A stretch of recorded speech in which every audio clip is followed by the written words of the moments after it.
Vandaag zijn we te gast bij het Maastrichts Seniorenorkest. Dit orkest repeteert iedere dinsdagochtend vol enthousiasme en 100% inzet. En te laat komen is een hoofdzonde. Het is 8:45 en iedereen zit al klaar. Wie kent dat? Nou, die van ons die zitten altijd vroeg klaar. Het liet er wel een beetje op alsof ze Toes weg willen zien. Maar is dat ook zo? Nee, dat is niet zo, maar ze komen met heel veel plezier. En ze zien het dus vroeg, hè.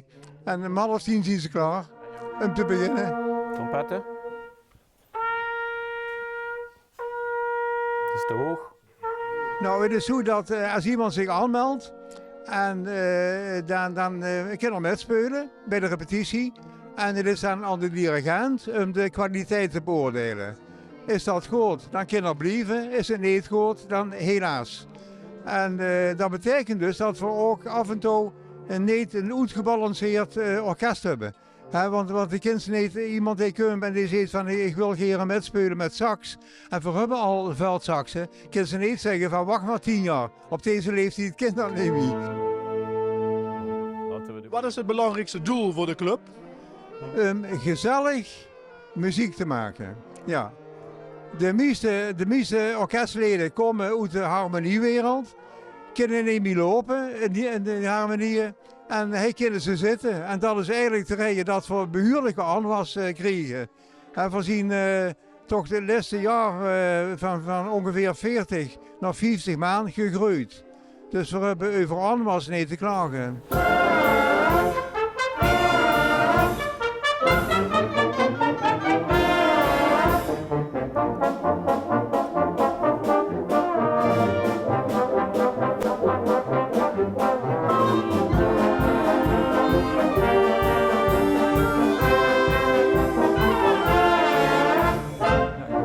Nou heb ik uit betrouwbare bronnen vernomen dat u ook naast slagwerk ook wel een beetje de gangmaker bent bij dit orkest. Hoe kunnen we dat zien? Ja, ik ben de enige zonder toeter in mijn mond, dus ik ben vrij. Dus ik kan me vrij bewegen. Bovendien sta ik veel. En we spelen in bejaardenhuizen enzovoort. Dus het is leuk als je een beetje op die manier contact probeert te maken met het publiek. Meest favoriete instrument? In het orkest? Nee, dus ik bedoel als slagwerker.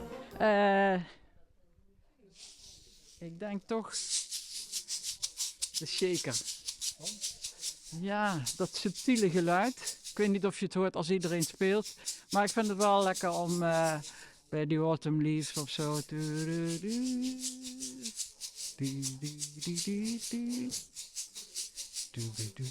Dit Maastrichts Seniorenorkest zijn echt mensen die eigenlijk al, de man die altijd de concerten opent of presenteert, die zei altijd die ze 2000 jaar ervaring op het podium. Dat zijn mensen die eigenlijk al van kleins af aan wel een instrument spelen, altijd bij een vereniging gespeeld hebben, maar die er nu voor gekozen hebben om dan een beetje op een lager pitje gewoon gezellig muziek te maken. Op dinsdagochtend? Op dinsdagochtend, ja, 9:30. En ze zijn zo enthousiast, hebben ze straks gezien. Ze zitten om 9 uur klaar. Hè? Dus ze zijn al voor de dirigent zijn ze eigenlijk al speelklaar. En ik hoef maar binnen te komen en te beginnen. Thuis oefenen, gebeurt dat ook nog? Ja hoor. Hoe vaak? Dat hangt van het humeur van de kat af. Van de kat af? Ja, we hebben een kat en als die vindt hij zit te slecht te oefenen, ja, dan kan ik beter stoppen, want dan wordt ze agressief. We hebben behoorlijk veel saxofoons. Dus we hebben geen stop, iedereen is welkom. Maar ik probeer nu al te kijken van, speelt ze alt-sax? Nou, die zit al redelijk vol. Machines kunnen we een beetje doorschuiven. Dat hebben we de laatste dag wel gedaan. Dus als de tenorsaxen, die zijn maar meer aangevuld. Er is weer immers doorgeschoven naar de baritonsax.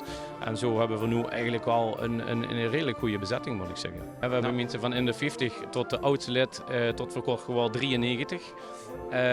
Ja goed, op een gegeven moment komt ze op een punt in je leven dat spieren niet meer met willen. Het geheur is in deze groep best wel belangrijk. Ik denk dat merendeel toch wel een geheurapparaat heeft. Ja, op een gegeven moment lukt het niet meer. En dan moet je eerlijk zijn van, muziek maken lukt niet meer. Mensen blijven wel altijd lid, komen dan ook gewoon nog luisteren naar concerten, blijven toch wel betrokken.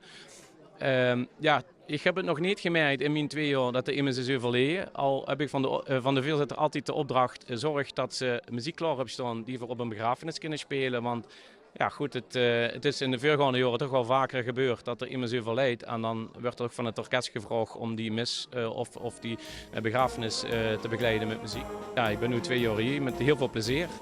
Dus ja, absoluut. Ik denk dat ik nog wel een paar jaar blijf. Ze was senior-dirigent. Wim Wit. Ja, ik heb geen idee wie lang dat voor dit kan volhouden. Je moet natuurlijk een klik blijven tussen het orkest en mij. Maar ja, tot nu toe gaat het gewoon hartstikke goed. Ik heb nog een laatste suggestie. Wat zou je ervan vinden als je als trio op het Friedhof met Rieu met doet? Dat stond we altijd voor in natuurlijk. Ja. Ligt erom wat het schuift, hè. Letterlijk, hè. Ja.